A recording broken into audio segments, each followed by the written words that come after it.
In 965 AD, a Jewish king sitting on the banks of the Volga River wrote a letter to the most powerful rabbi in the Western world. And in that letter he said something that should have been geometrically impossible. He said his empire stretched from the Black Sea to the Caspian. He said his armies numbered in the hundreds of thousands. He said his territory, the sovereign, unbroken, unconquered territory, had been ruled by his dynasty for 2 centuries, a dynasty that had freely, deliberately chosen to worship as Jews in a world where no Jewish state had existed anywhere on earth since Rome put the Second Temple to flame 9 centuries before. He said merchants from China and Scandinavia and Baghdad all passed through his lands. He said he controlled the corridor between Islam and the Christian world, and that nothing moved between north and south without his permission. He said he was the last line of defense between the armies of the Caliphate and the unprotected interior of Europe. And then he signed it, King Joseph of the Khazar Khaganate, Lord of Lords, ruler of the Khazar people. Nobody called it what it was. They called the Khazars a footnote, a curiosity, a strange nomadic tribe that briefly adopted a foreign religion before fading quietly from the historical record. The textbooks you read in school, if they mention the Khazars at all, gave them half a sentence between the fall of Rome and the rise of the Vikings, a minor speed bump in the grand narrative of how Christianity and Islam divided the world between them. That half sentence is one of the most spectacular acts of erasure in the history of human civilization. Because the Khazar Khaganate was not a footnote. It was the hinge. For 3 full centuries, roughly 650 to 965 AD, this empire of Turkic nomads turned merchant kings sat at the exact pivot point where the Islamic world met the Christian world met the Viking North. They stopped the Islamic conquest of Eastern Europe not once, not in one glorious battle that textbooks would have celebrated forever, but over the course of 100 years of grinding, savage, never-ending war that exhausted the greatest military machine in the early medieval world. They constructed the most sophisticated, most cosmopolitan, most commercially advanced trading system between Constantinople and the Arctic Circle. They chose their own god, chose him deliberately, strategically, as an act of geopolitical brilliance so elegant it took historians centuries to fully understand what they were actually watching. And then, in the space of a single military campaign, they vanished. Not slowly weakened, not gradually absorbed into a stronger power. Vanished. Like a candle someone cupped in both hands and simply blew out. If you are new here, subscribe. We cover history's greatest power plays like nobody else does. There are 3 moments in this story that are going to stop you cold. The first, a Khazar king sitting at the center of his court in the steppe above the Caspian Sea, listening to a Christian bishop, an Islamic scholar, and a Jewish rabbi all make their best argument for why he should choose their God, and then using their own words against all 3 of them in a move so precise, so calculated, so utterly free of anything resembling genuine spiritual crisis, that it remains one of the most audacious acts of political maneuvering in the medieval world. The second, a letter, written in Hebrew, preserved by accident in a storage room in a Cairo synagogue for nearly 1,000 years, discovered in the 19th century, initially dismissed as a forgery by scholars who simply could not believe its contents were real. It was real, and it describes a Jewish empire in the middle of the medieval world with a specificity and a confidence that should have ended the argument about the Khazars forever. The third, the disappearance itself. Because the Khazars did not simply lose a war. They were erased from the historical memory of 2 continents.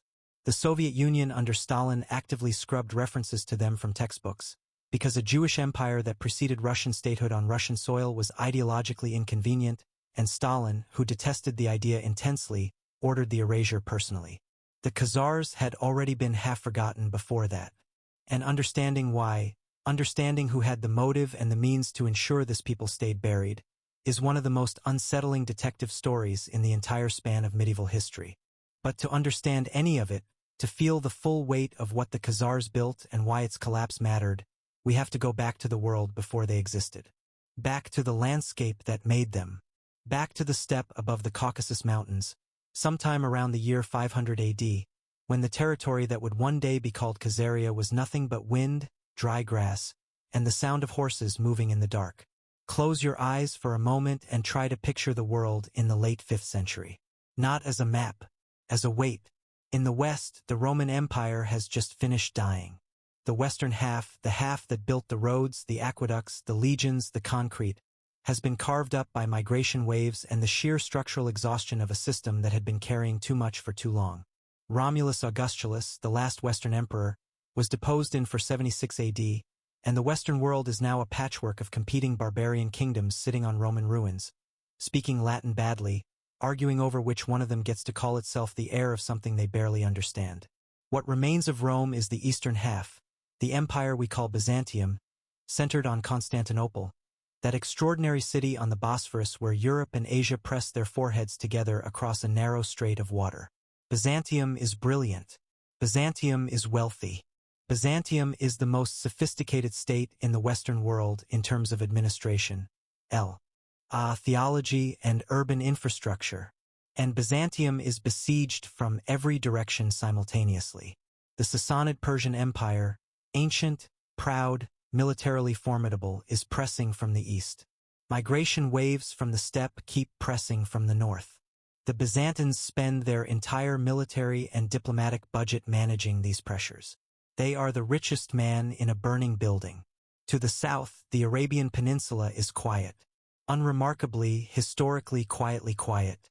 No one alive in 500 AD can see what is about to emerge from there. Muhammad will not be born for another 70 years. And on the Great Steppe, that ocean of grass stretching from the Black Sea in the west to the mountains of Central Asia in the east, bounded on the south by the Caucasus Range and on the north by nothing in particular, the world operates by its own physics entirely. This steppe is not empty, and it never has been. For 1,000 years before our story begins, every great wave of violence that crashed over the settled civilizations to the south and west originated here. The Scythians, the Sarmatians, the Huns. Attila himself, the man who made Rome stop, look, and genuinely consider abandoning the Western Empire to him as the price of peace, rode out of this exact geography. The steppe is a launcher, not a destination.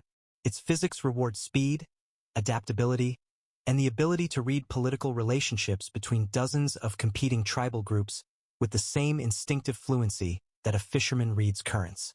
Among the many tribal confederacies moving through this landscape in the 6th and early 7th centuries are a Turkic people whose origins historians still debate at the granular level. What is not debated is the broad outline. They are almost certainly descended from or politically connected to the Great Göktürk Khaganate, the Turkic empire that briefly unified Central Asia in the 6th century before fracturing under pressure from Chinese military campaign. NS and its own internal succession mathematics, which were brutal and perpetual. When the western branch of the Göktürks falls apart between roughly 630 and 650 AD, the pieces scatter and reorganize. New coalitions form, and in the territory north of the Caucasus Mountains, bounded by the Caspian Sea to the east and the Black Sea reaching toward the west, threaded through by the Volga and the Don and the Dnieper, one of these new coalitions begins to form around a royal clan called the Ashina, the same bloodline that had once provided Khagans to the entire Göktürk Empire. These people will be called Khazars. The name itself is genuinely obscure in its etymology. Some scholars derive it from a Turkic root meaning to roam or to wander, the definition of their early existence. Others connect it to roots meaning to terrorize, to oppress, a name earned through early raiding activity that made neighboring peoples choose their words carefully when they said it. There is even a minority argument that traces it to Gezer, the Pahlavi version of Caesar, the Roman imperial title borrowed into the prestige vocabulary of the steppe, the way modern people name businesses after Greek gods to borrow reflected glory. Whatever the root, the word at this stage carries no sense of destiny. These are one tribe among dozens, working out their place in a difficult landscape. But look at the map. Really look at it. And understand that their landscape, which seems on first inspection like a liability, is the foundation of everything. The Khazar homeland sits at the only practical land corridor between the entire Islamic and Byzantine Mediterranean world, to the south, and the Slavic, Scandinavian, and Central European world to the north. On the east, the Caspian Sea extends like a wall of water deep into Central Asia, over 1,200 miles of open water that stops land armies cold. On the west, the Black Sea does the same. Between these two inland seas, the Caucasus Mountains rise. Like the spine of the world, jagged, impassable except through a small number of specific passes, and above all through one extraordinary geographic choke point on the eastern coast, the narrow coastal strip at Derbent, where the mountains press all the way down to the Caspian's shore and the passable corridor shrinks to something a determined medieval fortification could plausibly seal. The Persians had spent generations building walls here. The Arabs would spend decades trying to push through it. Any army wanting to move between the civilized south and the steppe north either went through this bottleneck or went nowhere. And the Khazars would come to control it. They also sat athwart the great river highways, the Volga, the Don, the Dnieper, that were not simply waterways but the only long-distance freight infrastructure in a landscape without roads. Everything that moved between the Baltic and the Caspian, between the forests of Scandinavia and the markets of Baghdad, moved on these rivers. Furs from the north, silver from the south, silk from China moving west, slaves, honey, amber, wax, weapons, horses, spices. All of it floated on these rivers. And whoever collected tolls at the choke points where these rivers could be controlled would, in effect, be taxing the trade of two continents. The Khazars did not grasp this abstractly. They grasped it the way people understand landscape when their lives depend on reading it correctly, in their muscles, in their children's education, in the tactical calculations of every morning. And they began, slowly, to build toward it. The first proof of what they could become arrives in 627 AD, and it arrives as an alliance. The Byzantine Emperor Heraclius is locked in the most desperate war of his life, an existential conflict with the Sassanid Persian Empire that has already cost him Syria, Egypt, and the Holy Land and is now threatening Constantinople itself. He needs allies. He needs them urgently. He sends envoys north, across the Caucasus Mountains bearing gifts, political flattery, and the implicit promise of Roman prestige. The Khazar Khagan, this title meaning roughly Lord of Lords, is both military and quasi-sacred in the Turkic political tradition, carrying a weight that no simple translation conveys, listens to the Byzantine offer and mobilizes his army. Contemporary sources estimate that force at 40,000 men. Not a raiding party, not a tribal levy of men with farming tools and bad attitudes. A real army, organized, equipped, capable of sustained operational movement over hundreds of miles of difficult terrain. They march south. They meet the Persians. They help Heraclius, in brutal, sustained fighting across the Caucasian frontier, break the Persian siege of Tbilisi and hammer the Persian military hard enough that the Persian War begins to turn. The Khazars return north with gold, prestige, and something more valuable than either: the demonstrated status of a power that the Roman Empire had come to, hat in hand, asking for help. This is the first move. Watch the pattern. It will repeat many times. The Khazars do not seek to conquer the Byzantine Empire. They do not try to replace Rome. They leverage geographic position into strategic necessity for Rome, which is worth more than conquest would be, because it maintains the relationship without creating the obligations of occupation. This is not instinct. This is the beginning of a coherent strategic logic that will define Khazar policy for 300 years. But the world they have just helped stabilize is about to be rearranged from a direction no one is watching. In 622 AD, 5 years before the Khazar-Byzantine alliance against Persia, a merchant from Mecca named Muhammad flees his home city for Medina, and the event that Islam calls the Hijra begins the calendar of a new world. Within 10 years of his death in 632, the armies of the early caliphate have done what every rational military analyst of the period would have said was impossible. The Persian Empire, ancient, sophisticated, militarily professional, the counterweight to Rome for 3 centuries, is gone in less than 2 decades of fighting. Completely gone. Its armies broken, its royal family dead or scattered, its administrative apparatus dismantled and replaced. Egypt falls to Arab armies in 641. Syria and Palestine fall. North Africa begins to go.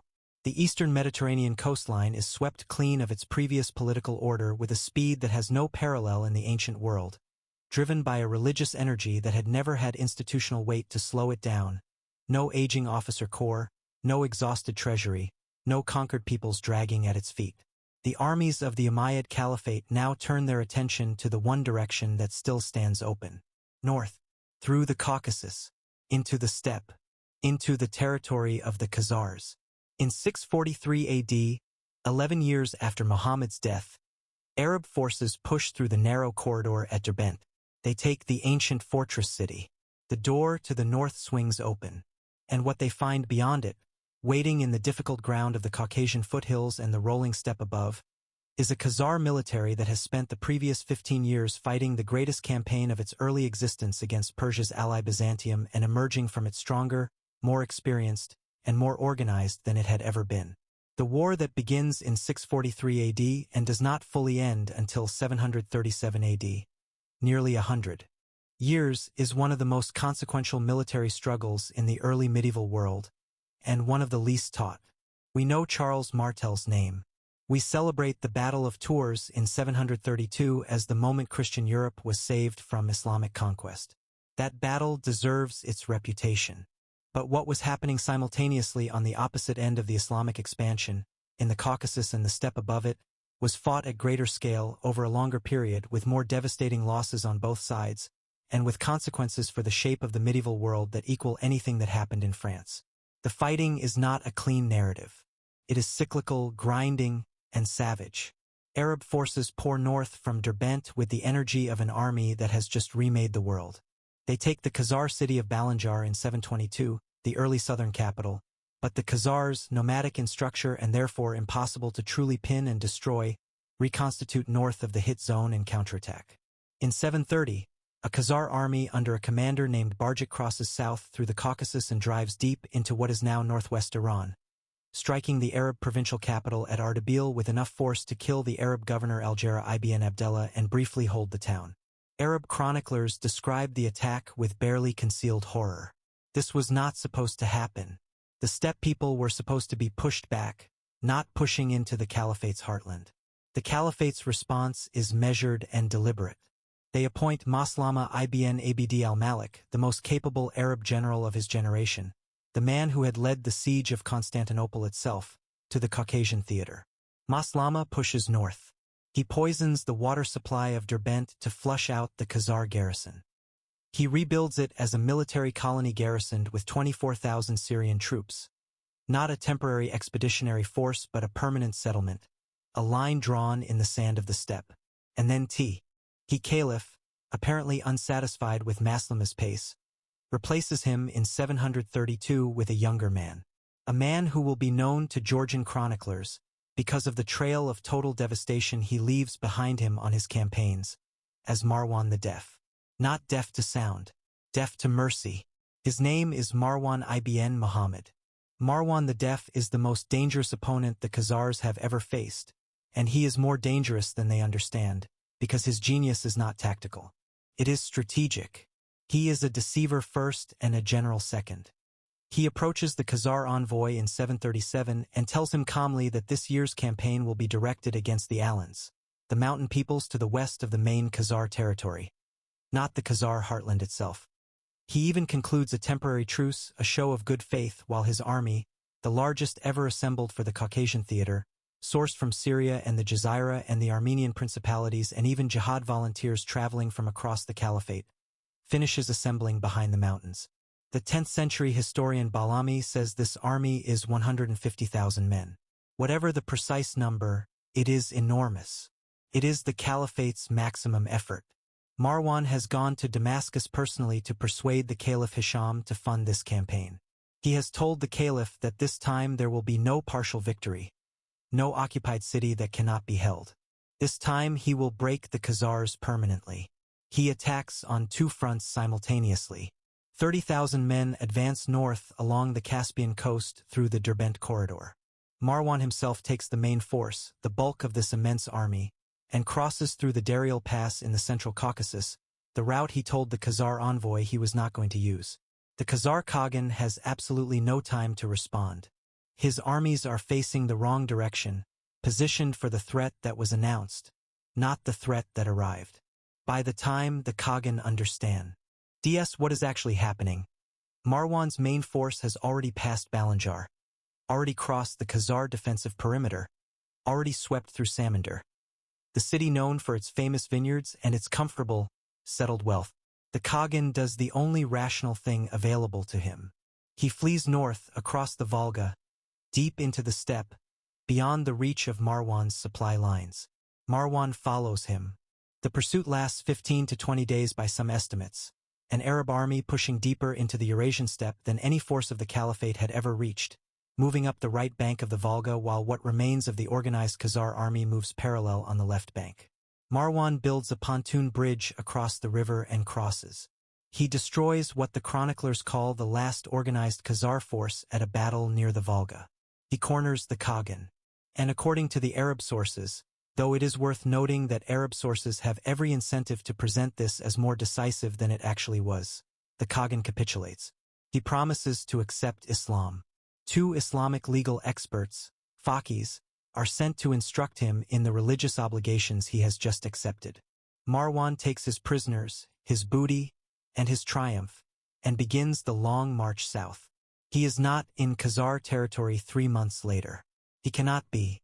The steppe is not a province. It cannot be garrisoned and administered from Damascus across the immense distance of the Caucasian supply chain. The Khazar survivors in the deep steppe to the north, the tribal federates on the periphery who submitted when Marwan's army was visibly present and drifted back to independence the moment it left, the sheer logistical impossibility of holding nomadic territory with a sedentary army. All of it means that Marwan's great victory dissolves almost immediately. The Khagan, by every indication, revokes his conversion to Islam the moment the last Arab soldier crosses back south of the Caucasus. The Arab sources say he became Muslim. The Khazar sources say it was a tactical submission, a moment of pure survival theater, the last card available to a man with an army positioned at his throat. Both accounts are probably right. He performed the conversion. He never meant it, and the moment the pressure lifted, he discarded it. What is left behind after 737 is a strategic stalemate that both sides recognize. The Arabs have demonstrated they can penetrate deep into Khazar territory. The Khazars have demonstrated that penetrating deep into their territory achieves nothing lasting. The Caliphate, which will itself be torn apart by the Abbasid Revolution and civil war within the decade, destroying the Umayyad dynasty that Marwan will briefly inherit as its last caliph before being overthrown and killed in 750, no longer has the organizational coherence to keep pressing. The frontier stabilizes at Derbent. The 100-Year War is over, and the Khazars have survived. This is the point of no return. This is the moment, sitting in the ash of Marwan's campaign, contemplating the fact that the greatest military power in the early medieval world threw its maximum effort at them and could not finish the job, that the Khazar ruling class undergoes a transformation of self-perception that has profound consequences. They have been tested, repeatedly, brutally tested, and they are still here. The question now is not survival. The question is what kind of empire they intend to build on the far side of this war. And the answer to that question requires, first, a decision about something that has been deferred for 100 years of fighting. Who are the Khazars going to be? The Khazar court is moving to its new permanent capital. After 737, the focus of Khazar civilization shifts decisively northward, away from the Caucasian frontier and toward the Volga Delta at the northwestern corner of the Caspian Sea. Here, where the great river fans into a dozen channels before meeting the sea, the Khazars build the city that will define the next 2 centuries of their history. The Arabs will call it Adil, the city that Arab geographer al-Masudi, writing in the 10th century, will describe in language that struggles to contain its astonishment. Picture it. Picture Adil in its full maturity, sometime in the 9th century, and understand what you are looking at. The city occupies both banks of the Volga's main channel, with a third section, an island between the 2 banks, connected to one side by a pontoon bridge that can be raised or lowered, that houses the royal compound. The palaces of the Khagan and the Bek, the treasury, the supreme administrative buildings, all rising from this island fortress above the river that feeds the empire's entire commercial existence. The Western Bank holds the political capital, the court, the garrison, the legal apparatus, the buildings where the actual business of empire is conducted. The Eastern Bank is different in texture, different in smell, different in sound. This is Khazaran, the commercial city. Public baths, dozens of them.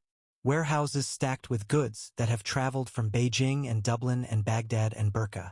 Markets that operate in half a dozen languages simultaneously.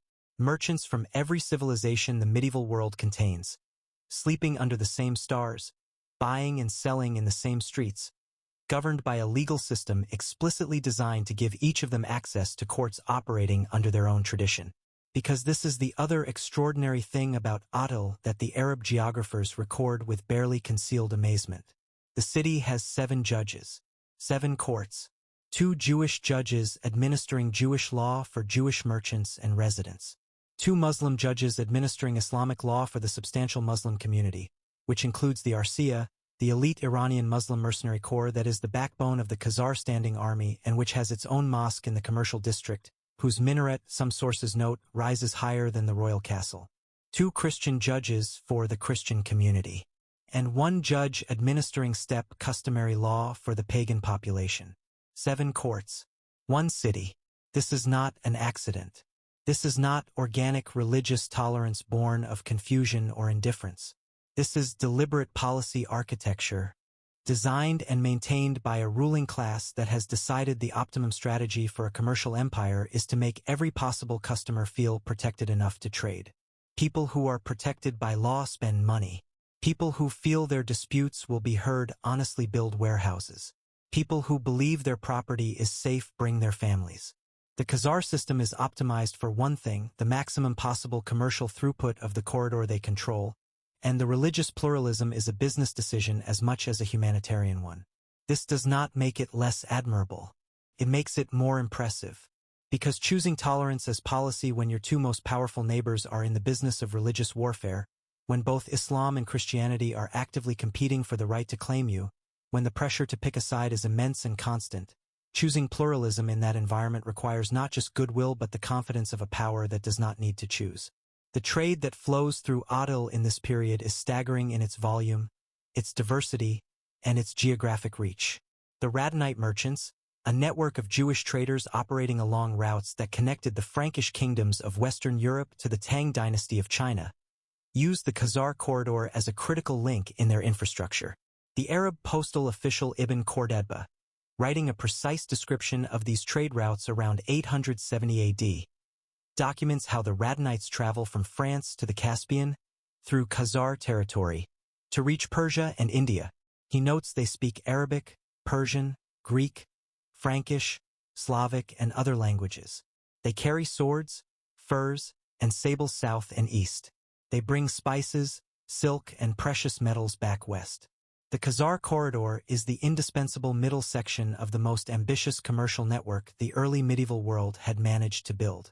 And then there is the silver, the Abbasid silver dirham, the reserve currency of the Islamic world and therefore the closest thing the early medieval economy has to a global reserve currency, flows north through the Khazar system in quantities that have stunned modern archaeologists. Thousands of hoards of Abbasid coins have been found in Scandinavia, in Sweden and Norway and along the Baltic coast, placed there by Viking merchants who received them in trade for the furs and slaves flowing south. Almost all of this silver moved through the Khazar corridor. When you hold a 9th century Arab dirham found in a farmer's field in rural Sweden, you are holding a coin that almost certainly passed through Adil. You are holding a Khazar tax receipt. Slaves captured in the Slavic and Rus lands flow south and east toward the labor markets of the Caliphate. People taken in Viking raids along the coasts of Ireland and England and France could be sold in Hedeby or Brno in Scandinavia, then shipped to the Volga trade route, then passed through the Khazar customs system, which collected its 10% with bureaucratic efficiency, and sold in the markets of Baghdad and Persia. The Khazar state profits from every transaction, profits from the peace it maintains, profits from the routes it protects. It profits from simply existing in the place it occupies. The diplomatic position of the Khazar Khaganate during this period is extraordinary. Byzantine emperors address letters to the Khazar court with a gold seal valued at 2 coins, the same diplomatic weight given to letters addressed to the Pope and the Western Emperor. 2 Byzantine emperors marry Khazar princesses. Justinian II, deposed and mutilated, lives at the Khazar court for years before reclaiming his throne with Khazar military assistance. Constantine V marries the Khazar princess Tsitsak, baptized Irene, meaning flower in Turkic, and their son Leo IV, who reigns as Byzantine emperor from 775 to 780, is known to history and to his contemporaries as Leo the Khazar, the blood of the Ar. Oman imperial succession runs through Khazar hands.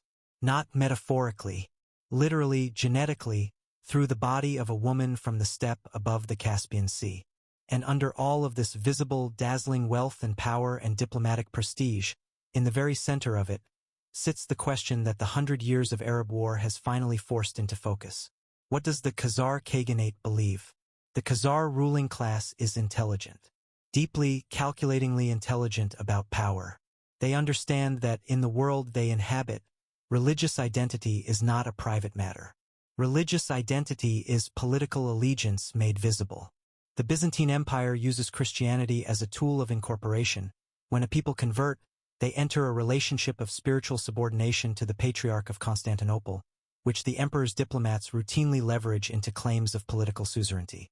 The Caliphate uses Islam the same way. Conversion means joining the Ummah, the community of the faithful, which in practical political terms means accepting the Caliph as the commander of the faithful and acknowledging, however symbolically, a position in a hierarchy whose center is Baghdad. Both of these options solve one problem, the theological question of what God the Khazars worship, while creating a different and more dangerous problem, the permanent establishment of a claim by a foreign power to spiritual authority over the Khazar state. The Khazars have just spent 100 years refusing to be militarily incorporated by the Caliphate. They are not about to be theologically incorporated by it now. The story of what happens next exists in multiple independent sources: Arabic geographical texts, Byzantine chronicles, the Hebrew Khazar correspondence itself, and the philosophical poem The Khazari written by the Spanish Jewish philosopher Judah Halevi around 1140, which dramatizes the conversion debate in detail that Halevi presents as historically based. The core event is Korobo, rated across enough of these independent sources to treat as broadly historical, even if the specific details vary between accounts. Sometime around 740 AD, though some sources push the date closer to 800, and the full institutionalization of Khazar Judaism as a state religion probably happened in phases rather than a single moment. The Khazar ruler Bulan, whose name means elk in Old Turkic, calls a conference. He invites learned representatives of Christianity, Islam, and Judaism. He listens to each make the best argument their tradition provides for why the Khazars should adopt their faith. He asks each tradition's representative to explain itself. And then, having heard all three, he does something that the accounts preserve with a kind of odd repetition, because it is so perfectly designed. He turns to the Christian and asks a simple question. Between the faith of the Jews and the faith of the Muslims, which is superior? The Christian representative, unwilling to endorse the theological enemy, Islam, unable to say Islam is better without disgracing everything he represents, answers, the religion of the Israelites is the closer thing to truth. He turns to the Muslim and asks the same shaped question in reverse. Between the faith of the Jews and the faith of the Christians, which is superior? The Muslim representative, unwilling to endorse Christianity, the theological rival that Islamic teaching explicitly supersedes, answers, the religion of the Jews is the truer foundation. Bulan now has what he needs. He has just used two of the most sophisticated religious traditions in the medieval world as instruments of their own undoing. Both Christianity and Islam have been compelled by their own internal logic to confirm the validity of Judaism. Both traditions acknowledge the Hebrew scriptures as foundational. They are, in the language of Islamic theology, people of the book, al-Kitab, which is precisely the category that gives them protected status within the Islamic legal system. If the Christian grants that Judaism is superior to Islam, and the Muslim grants that Judaism is superior to Christianity, then Judaism is not merely a third option. It is the acknowledged trunk from which both trees grow. It is the one tradition both of Khazaria's great rivals have, in this moment, been maneuvered into endorsing. Bulan converts. His court converts. The Khagan and the Bek and the noble families undergo the conversion process, circumcision, instruction in Torah and Talmud by rabbis brought from the established Jewish communities in Byzantine Crimea and Babylonia, the adoption of Hebrew script for official correspondence, the construction of synagogues, the institution of the Sabbath as a court observance. Bulan's grandson Obadiah, described in King Joseph's letter centuries later as the great reformer of Khazar Judaism, goes further still. He builds Jewish schools throughout the empire. He makes the Hebrew infrastructure of the Khaganate not merely symbolic but institutional. Under Obadiah, the Khazar state is not ruled by a king who happens to be Jewish. It is organized around Jewish religious practice at its apex, with the full multi-confessional diversity of its population left intact below. But here is what no one tells you about the conversion of the Khazars. It was not, at its core, a religious event. It was the construction of a sovereign weapon. By choosing the one Abrahamic faith that belonged to no imperial power, the faith of a dispersed, stateless, exiled people who had no throne, no army, no territorial claim, no institutional apparatus that could reach into the Khazar court and make demands, Bulin had built the most elegant geopolitical firewall in the medieval world. The Pope could not claim authority over a Jewish king. The Caliph could not claim spiritual jurisdiction over a people who had stepped outside the taxonomy of religious categories his political authority was designed to manage. Byzantium, WHI.CH had been using Christianity as diplomatic leverage with the Khazar alliance for nearly a century. Suddenly found that the instrument had been neutralized. The Khazars belonged to a tradition both of their powerful neighbors acknowledged as legitimate and authentic, and to an institutional structure that neither of them controlled or could credibly claim to speak for.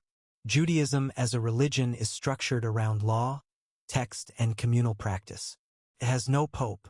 It has no caliph.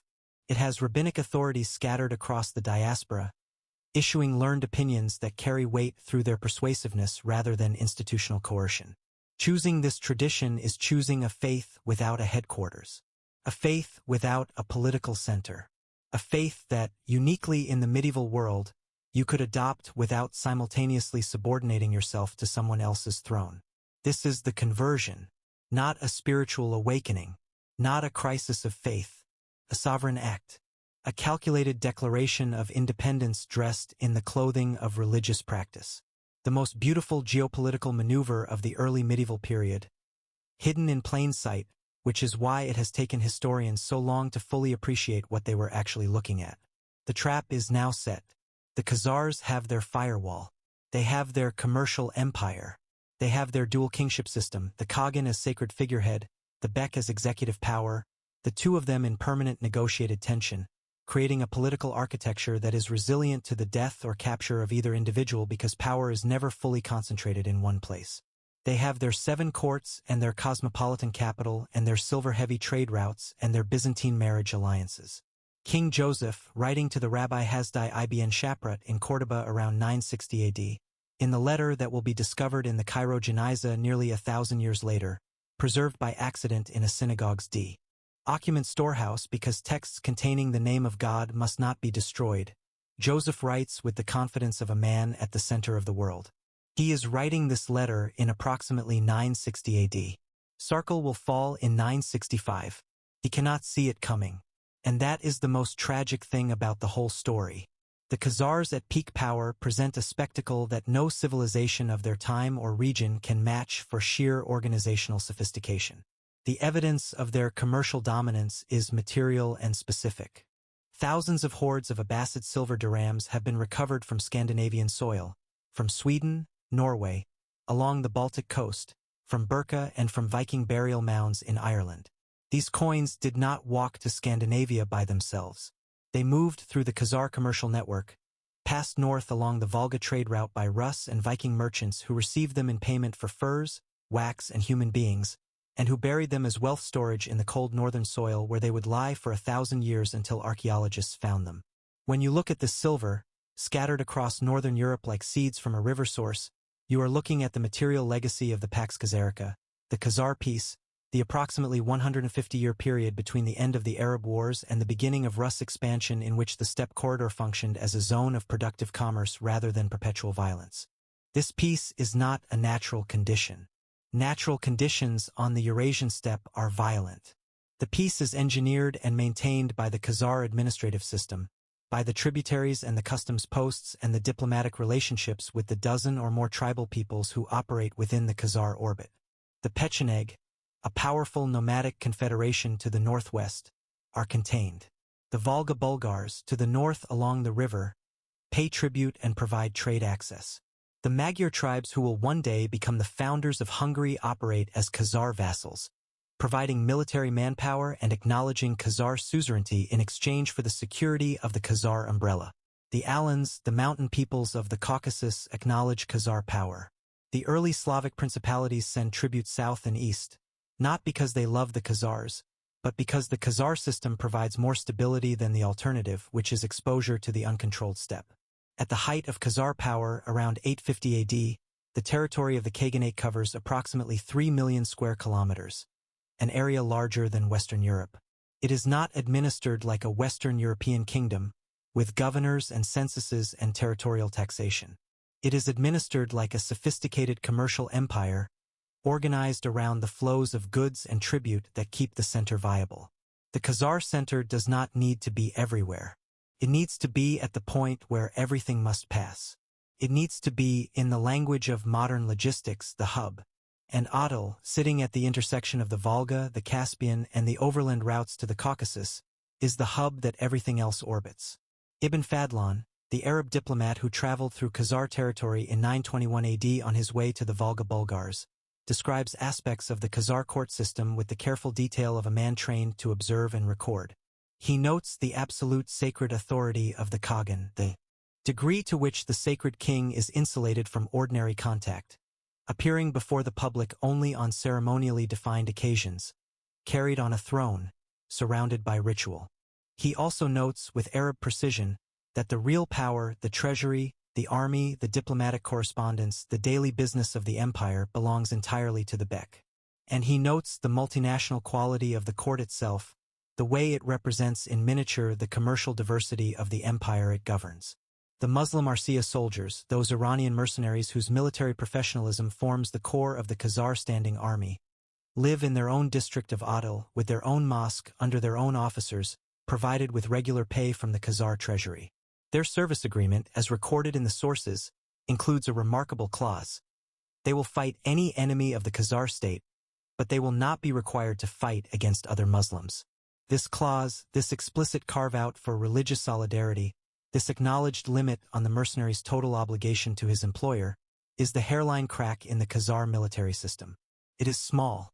It seems reasonable. It seems like a sensible accommodation of a minority group's deepest loyalties. And it is, quietly and invisibly, the flaw that is being planted in this exact moment of peak power, right in the center of the most impressive military establishment the Khazar state will ever build. But here is what no one tells you about the Khazar peak. And this reframe changes everything. The Khazars have not built an empire. They have built a system. And these are not the same thing. The difference matters more than anything else in the story. An empire is organized around extraction. Rome, Persia, the Abbasid Caliphate. These entities occupy territory, garrison it, impose administrative structures, pump revenue back to a center, and continue as long as the military force maintaining them can outmatch the forces resisting them. The identity of the empire, what it is, what it stands for, why it deserves to exist, is written in the garrisons and the governor's palaces and the roads that connect them. When the military weakens, the empire weakens proportionally. But it is a visible, legible, addressable weakness. A system is different. A system is organized around function, around flow, around the continued participation of people who find the system more useful than any alternative. The Khazars do not occupy the Slavic lands. They do not garrison Scandinavia. They do not station troops on the Silk Road. They sit in the middle of the flows and make themselves indispensable. Their power is not projected outward into other people's territories. It is attracted inward as those other people discover that the most efficient thing they can do with their goods is route them through the Khazar corridor. Every merchant who uses the Khazar route makes the Khazar system more functional. Every tributary people on the periphery adds another node to the network. But a system collapses differently from an empire. An empire fails when the army loses. A system fails when enough participants decide the cost of participation exceeds the benefit of alternatives. And crucially, a system cannot be defended the way territory can be defended. You cannot post a garrison against the moment when a competitor builds a better alternative route. You cannot fight a cavalry battle against the slow drift of merchants discovering they no longer need your river. The Khazars, over the course of the 9th century, begin to face exactly this pressure. The Abbasid Caliphate has been supporting Islamic missionary activity among the steppe peoples to the east, the Oghuz Turks, who will eventually convert and build their own commercial relationships that begin to route some eastern trade around the Khazar northern axis. The Volga Bulgaria, the Khazar tributary state to the north along the river, converts to Islam. In 922 AD, opening a competing route for the dirham trade that does not pass through Khazar customs. The Byzantine relationship, which has been the Western anchor of Khazar diplomatic stability, begins to deteriorate. Byzantine Emperor Romanus I Lecapenus persecutes the Jews of the Byzantine Empire in the 930s. The Khazar king retaliates, according to one source, by destroying the minaret of a mosque in Adil. The relationship never fully recovers. The commercial revenues that sustain everything begin slowly to compress. The Khazar administrative state, which runs entirely on tolls and tribute rather than territorial taxation, finds its margins tightening. The Arsia mercenaries, professional soldiers who serve for pay, not for loyalty, are expensive.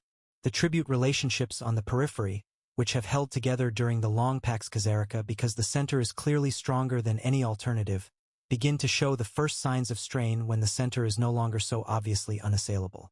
And to the northwest, in the river-connected world of the Slavic lands and the Viking settlements pressing south from Scandinavia, something is being born that the Khazars have inadvertently, entirely without intention, midwifed into existence. The Rus. Understand the Rus. Not as they appear in later history, as the founders of Russia, the ancestors of a great nation, the bearers of an Orthodox Christian civilization. Understand them as they are in the 9th and early 10th centuries, which is to say, an extremely dangerous commercial and military hybrid culture built around Viking warrior merchants pressing south down the river systems of Eastern Europe, looking for the same silver that flows north through the Khazar commercial network, and increasingly resentful of the 10% toll they pay at every Khazar customs point for the privilege of using routes they have been learning to navigate for generations. The Khazar commercial system has been, in an entirely unintentional way, the school where the Rus have received their education in Eastern European geography. Every Rus merchant who travels down the Volga learns the river, learns the portage points, learns where the seasonal flows concentrate traffic, learns where a customs checkpoint can be bypassed with a faster alternative if you know the tributary correctly. The tribute system that the Khazars impose on the Slavic agricultural communities of the interior has, over generations, forced those communities to organize more sophisticated extractive relationships with the populations around them, which has built the economic base for the cities of Kiev and Novgorod and the confederacy of principalities gathering under the increasingly coherent political structure of Kievan Rus. Every Khazar demand for tribute has taught the Rus how extraction works. Every Khazar commercial mechanism has shown the Rus what a properly organized toll system looks like and what it is worth. The Khazar system has been the model, the school, and the grievance all at once. And the Rus, by the middle of the 10th century, have a prince who is young, furious, militarily exceptional, and entirely free of the caution that comes from having things to lose. His name is Sviatoslav. He is the son of Igor of Kiev and the regent Princess Olga. He is approximately 22 years old when he begins his campaign. And the Byzantine sources that describe him, the ones that deal with his later Bulgarian campaigns, when he is fighting the empire directly, preserve physical details that feel almost cinematic in their specificity. He shaves his head except for a single long warrior's lock on one side. He sleeps on the ground without a tent. He eats his meat scorched over a campfire, not boiled, not cooked in the style of civilized people. He sends his enemies a message before attacking that consists of a single sentence. I want to come at you. No diplomacy, no negotiation, just a warning and then 6 olents. He moves, according to contemporary accounts, with a speed that genuinely surprises professional military observers. His campaigns in the 960s cover thousands of miles in time frames that seem logistically impossible and are only explained by the extreme mobility of the Rus Druzina, the warrior retinue, who travel light, travel fast, and fight with the kind of fanatical offensive energy that the Khazar military, optimized for commerce protection and tribute collection rather than high-intensity offensive war, is profoundly unprepared to meet on its own territory. Sviatoslav's campaign against Khazaria is not a single battle. It is the systematic dismantling of a system. He starts on the periphery. He rallies the East Slavic tribal confederacies that have been paying tribute to the Khazars, moving through the Oka River Valley, into the interior, gathering allies and detaching Khazar tributaries from their obligations. Those who come willingly join his coalition. Those who refuse, like the Viatikai, a large and stubborn Slavic confederation deep in the interior, are attacked directly, forced to redirect their tribute payments from the Khazar Khaganate to Kievan Rus. He is stripping the Khazar system of its peripheral participants one by one before he strikes the center, the way a surgeon removes the supporting tissue before cutting the artery. He hits the Volga Bulgars, the northern tributary state already commercially drifting toward Islamic alternatives, and takes tribute from them, demonstrating that the Rus authority now extends north along the Volga past the point where Khazar authority had previously been unquestioned. And then he moves on Sarkal. Sarkal, the White Fortress, as it translates from the Old Turkic, sits on the Don River at the critical western crossing point, where the trade route running from the steppe interior toward the Black Sea must ford the river. It was built in the 830s, specifically to anchor the western commercial frontier of the Khazar system by a joint Khazar-Byzantine engineering team.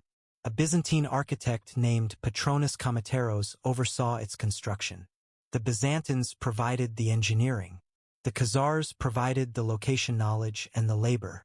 The result was a fired brick fortress, fired brick, in a landscape where that building material was so rare and impressive that Khazar law apparently reserved its use for official structures, guarding the Don crossing and serving as the customs checkpoint on the western commercial axis. Without Sarkal functioning, the western branch of the Khazar trade network cannot collect its tolls. Without those tolls, the western revenues of the Khaganate collapse. Sviatoslav takes it in 965. He renames it Belia Veza, the White Tower, his own translation of the Turkic original, and installs a Rus garrison. The Russian Primary Chronicle records his Khazar campaign in a single sentence of such brutal compression it feels like an insult to the enormity of what it describes. Sviatoslav went against the Khazars. The Khazars came out against them with their prince, the Khagan, and a battle began on the field. Sviatoslav defeated the Khazars and took their city. 23 words. 300 years of Khazar military dominance ended in 23 words. The Khazar army moves to meet him in the field. This is the moment the system versus empire distinction becomes lethal. An empire with deep military roots, with an ideology that demands its soldiers fight for the state's survival, with conscript armies that have nowhere to flee, can absorb catastrophic battlefield losses and reconstitute. The Khazar military, built on mercenaries and tributary contributions and commercial self-interest, cannot. When the Arceus contract includes the clause that they will not fight against fellow Muslims, and Sviatoslav's army includes Pecheneg and Oga's mercenaries, both Turkic Muslim peoples, the most professional element of the Khazar stand-in. G-Force has a built-in escape from the obligation to fight to the death. The military coherence that the Khazar state projects in peacetime dissolves under the specific kind of pressure that Sviatoslav applies. Sarkal falls. The Volga Bulgars submit. Sviatoslav moves east and north, down toward the Volga and the Caspian, toward the capital itself. Adil falls sometime around 968 or 969. The exact date is debated. The aftermath is not. A Muslim geographer and traveler who reaches the site of Adil shortly after Sviatoslav's campaign passes through writes a sentence that has been quoted by every historian who has ever studied the Khazars, because nothing else captures the totality of what happened. He writes, "The Rus attacked, and no grape or raisin remained, not a leaf on a branch, not a grape, not a raisin, not a leaf on a branch." He is not speaking in metaphors. Adil had renowned agricultural districts on the river delta, vineyards, orchards, the productive farming zone that fed a population estimated at up to 60,000 people. The fact that a visitor afterward finds not a grape, not a leaf, means this agricultural zone has been stripped completely bare, not looted, not occupied and taxed, stripped and abandoned. Sviatoslav is not interested in inheriting what he has destroyed. He burns Adil and moves on. He hits Samandar, the old Khazar capital further down the Caspian coast, famous for its gardens, known to Arab geographers as a place of gracious wealth, and destroys that too.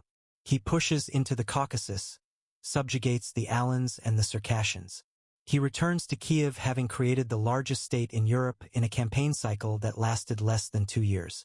The Muslim geographer Ibn Hawqal, writing in the 970s, captures the totality of the destruction with a sentence that reads like an epitaph for an entire civilization. Today not a trace remains of Bulgar, nor of Burdas, nor of Khazar, because the Rusians destroyed them all, took from them all their lands and made them their own. Not a trace. Gone. The human cost of Adal's fall is specific and devastating and almost completely invisible to the historical record, which is itself part of the devastation. The Jewish community of Adal, the merchants, the scholars, the administrators, the craftsmen who had come from Byzantine Crimea and from the Jewish communities of Babylonia and from the Jewish settlements of the Caucasus, who had been drawn to Khazaria over 3 centuries by the extraordinary offer of a Jewish state, a sovereign Jewish polity in the middle of the medieval world where Jewish law was the law of the land for Jewish residents and Jewish merchants operated under Jewish courts. This community scatters. Some go south and west into the Crimea, where Khazar settlements have existed for generations and where small communities of people who remember what they were will persist for centuries as the Krimchaks and the Crimean Karaites. Jewish communities in the Crimean Peninsula with traditions and liturgical customs that diverge intriguingly from the mainstream Ashkenazic and Sephardic development of Jewish religious practice. They are divergent, these communities, in ways that suggest they developed in relative isolation from the main currents of Rabbinic Judaism. In ways that suggest they were cut off from the connected world at a specific historical moment. In ways that suggest the fall of Adal in 969 may be their point of origin. Some go into the Caucasus Mountains, into Georgia, into Azerbaijan, into Dagestan, where communities of mountain Jews, the Juhuro, live today in isolated villages above the ancient trade routes, speaking a language called Judeotat, practicing traditions that mix Rabbinic Judaism with elements that look like nothing else in the Jewish world. These communities have been in those mountains for a very long time, longer than the memories of anyone alive today. The fall of Adal almost certainly provided some of their founding population.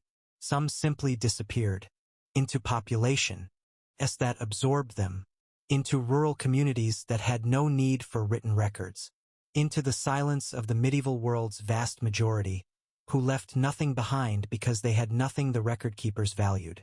The non-Jewish communities of the Khazar lands, the Muslims who had their own courts and mosques and a Friday mosque whose minaret once dominated the Adal skyline, the Christians who had their own bishop and their own churches, the pagan tribal peoples who had found in the Khazar system a stable framework for their traditional lives, are left without the organizing structure that had managed their coexistence. The remarkable 7-court system, the explicit administrative architecture of tolerance that had made Adal possible, collapses when Adal collapses. What fills the vacuum is not order. The Pecheneg, held at bay by Khazar military power for decades, flood the steppe within a generation of Adal's fall. They will besiege Kiev itself within 3 years of Sviatoslav's triumphant return. Besiege the city that Sviatoslav destroyed Khazaria to protect, threatening the family Sviatoslav left behind to go campaigning. The Oghuz Turks press in from the east. The agricultural zones of the Khazar commercial empire, which had fed 60,000 people in Adal and unknown numbers on the periphery, return to exposed steppe that no one is organized enough to farm without the Khazar protection system around them. The corridor between the Black Sea and the Caspian, which had been a productive, organized, cosmopolitan space for 150 years, becomes, almost overnight, a zone of danger again. But here is what no one tells you about the fall of Khazaria. This is the reframe that the entire story has been building toward. The one that makes the tragedy fully visible. Sviatoslav could not have done what he did without the Khazars having first done what they did. Go back to the 8th and 9th centuries, to the earliest Rus traders pressing south through the river systems of Eastern Europe. What are they? They are Viking-descended warrior merchants, skilled and violent and commercially motivated, but disorganized. They are not a state. They are a loose network of trading posts and seasonal expeditions, profitable but without the institutional coherence of a polity. The Khazar system teaches them organization. The Khazar demand for tribute pushes the nascent Rus principalities to develop more sophisticated extractive relationships with the Slavic agricultural communities around them, which builds the tax base for the cities of Kiev and Novgorod and the economic foundation of Kievan Rus as an entity that can sustain military campaigns of the scale Sviatoslav launches. The Khazar River network is the map the Rus use to understand Eastern European geography, the location of the portage points between river systems, the rhythm of the seasonal trade, the value of controlling specific choke points. 3 generations of Rus merchants paying Khazar tolls at those choke points have made the Khazars' commercial geography perfectly legible to the people who will eventually inherit it by force. The Khazars have spent 300 years teaching their destroyers everything they need to know. There is one final dimension to the destruction that the sources hint at but cannot fully prove, and it sits in the relationship between the Byzantines and Sviatoslav. Historians have noted that the Rus-Byzantine alliance, concluded in 944, provides political cover and possibly diplomatic encouragement for the assault on Khazaria.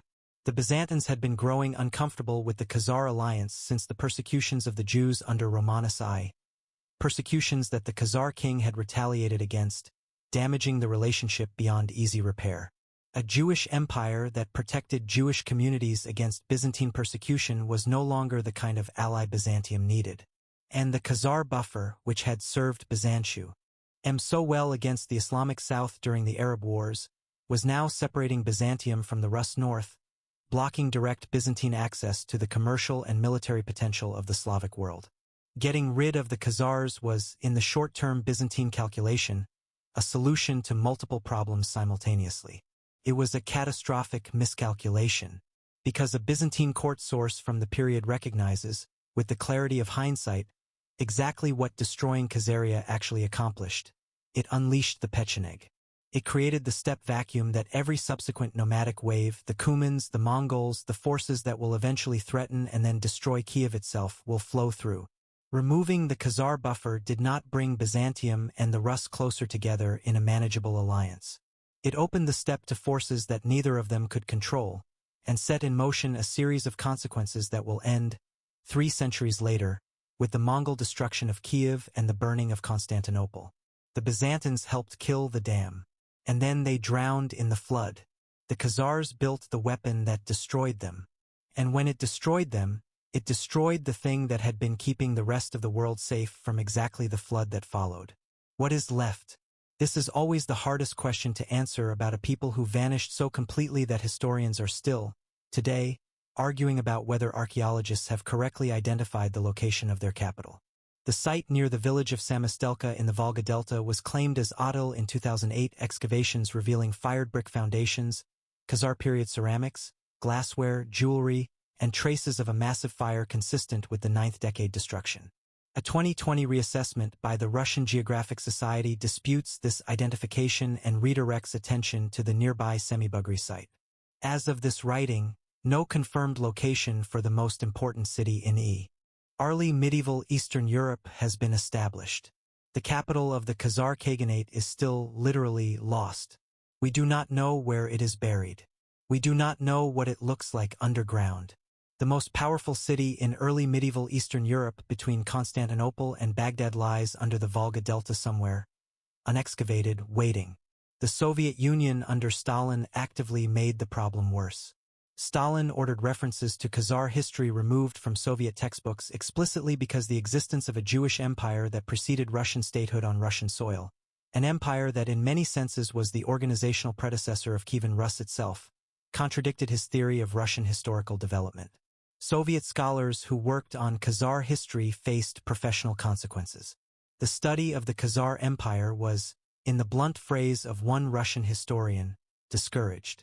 Only after the Soviet collapse did Russian archaeologists begin to excavate in earnest, sponsored in part by the Russian Jewish Congress, working in the Volga Delta with the awareness that what they are looking for has been deliberately obscured for 70 years.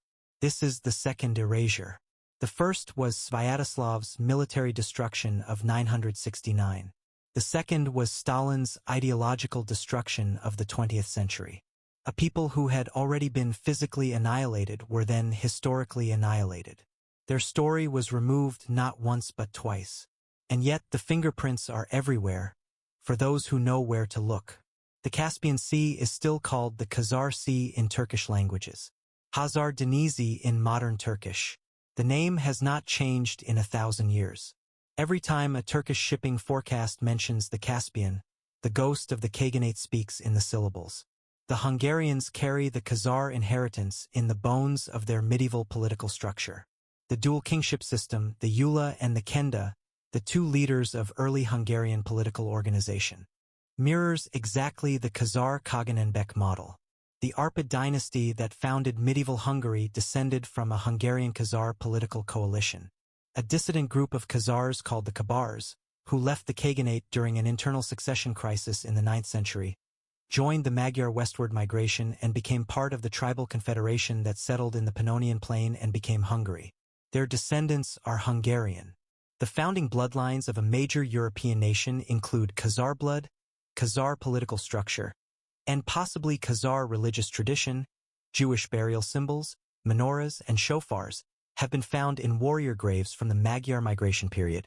The Seljuk Turks, the dynasty that would reunify the Sunni Islamic world in the 11th century, defeat Byzantium at Manzikert in 1071, and set in motion the chain of events that would produce the Crusades, trace their founding lineage to a man named Timur-Ilik who served as an officer in the Khazar military.